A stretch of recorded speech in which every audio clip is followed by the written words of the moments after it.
G'day folks, welcome to this 9am report from the Battle of Antietam. Of course, Number Heroes, part of DNSX's Line of Battle series. This is the situation at the end of the 8:45am turn. We've had some 5th Corps reinforcements arrive from the northeast, and they've rejoined their command. Burnside has been issued orders to attack on the left flank. He has accepted those and will pass them on to Cox, who now has to roll for those orders. McLaws received orders and accepted those, and he has passed them on to his divisions, who have been gradually accepting those, and they've now moved down to the north here towards the cornfield. They've been ordered to support this counterattack, this Confederate counterattack. So you can see McLaws' division out here, 2 brigades with a few more coming up from behind. Hood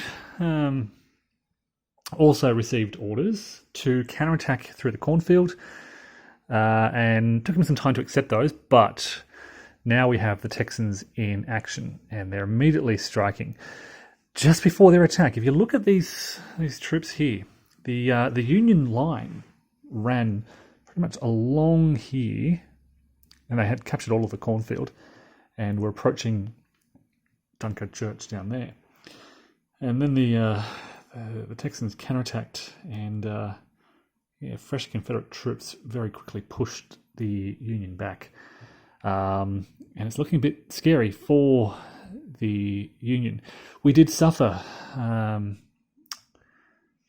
fluke stoppage down here, Meade's division, and they have failed to make an attack recovery over successive turns. We've also just suffered a fluke stoppage from Green's 2nd Division of the 12th Corps, and this is really disappointing for the Union because this is a pretty large division, and this is where the Union success was. You can see where 1st Division of the 12th Corps have pushed all the way down here towards the Sunken Road. They've been working closely with the 1st Division on their left flank, pushing through here. Confederate positions were all out along this sort of edge of the plateau, and have been doing quite well. And then, of course, the 1st Division now finds itself unsupported and in a bit of trouble. There are some very strong regiments here, but I don't know what they can do without this 2nd Division help. They're going to need these guys to come up and help them out. If you may notice the sort of, so up until half an hour ago, the battlefield had been moving up here, and then the Texans counterattacked, and now it's sort of swung. You've got 12th Corps up here, and the lines now stretched down here, almost running north to south, and it's cut the cornfield in half. There are 2 sort of stacks of Union forces who have, well, very low strength regiments coming together to try and hold. This is kind of the remnants of the 1st Corps along here. The Iron Brigade still being held back as a last sort of stand.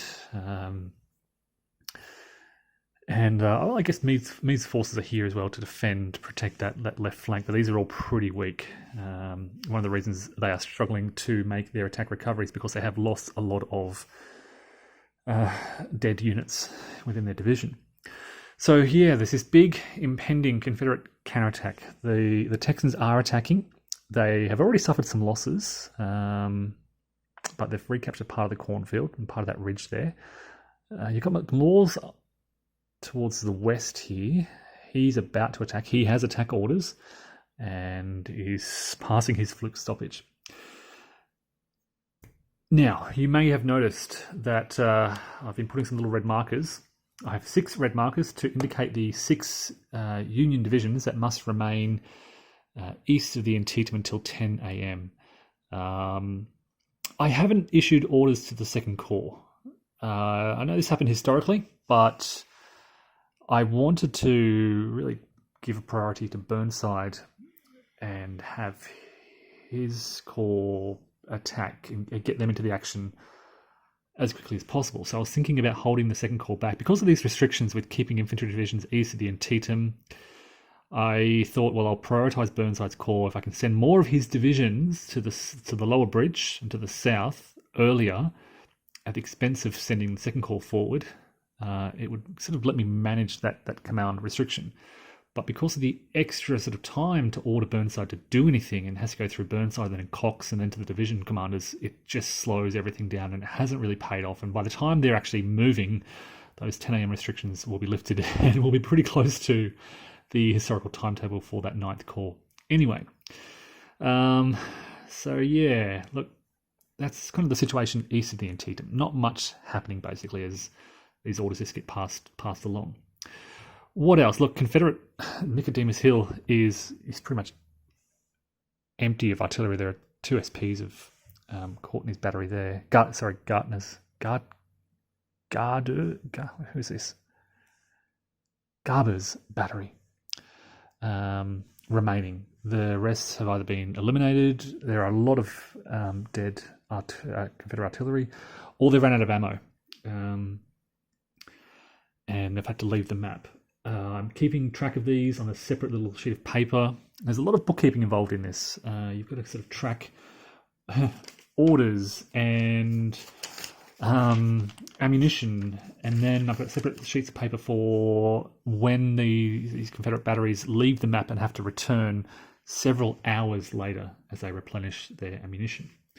So that's happening. Yeah, once again, and it's weird, but Confederate small arms fire has been devastating. Something about the dice, when they know the Confederates are rolling around this area, they tend to do very well. Union forces have been assaulting to try and gain this ground, but Confederate defensive fire really has been crippling. They're causing a lot of SP losses among those Union forces. So at the 9 a.m. turn, it's really interesting. I mean, 12th Corps success out here on the left, but being unsupported. Confederate support out here on the Union right, with support.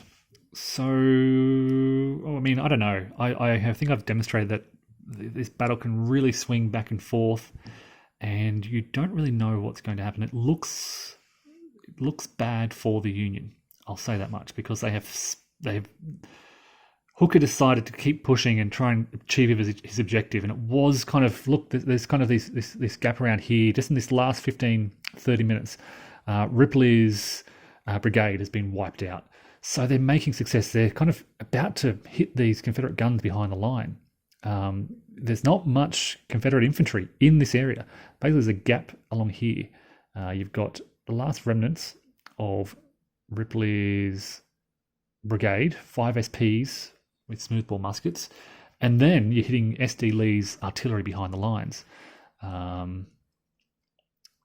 This is the gap in the Confederate infantry lines. So I don't know what's going to happen there.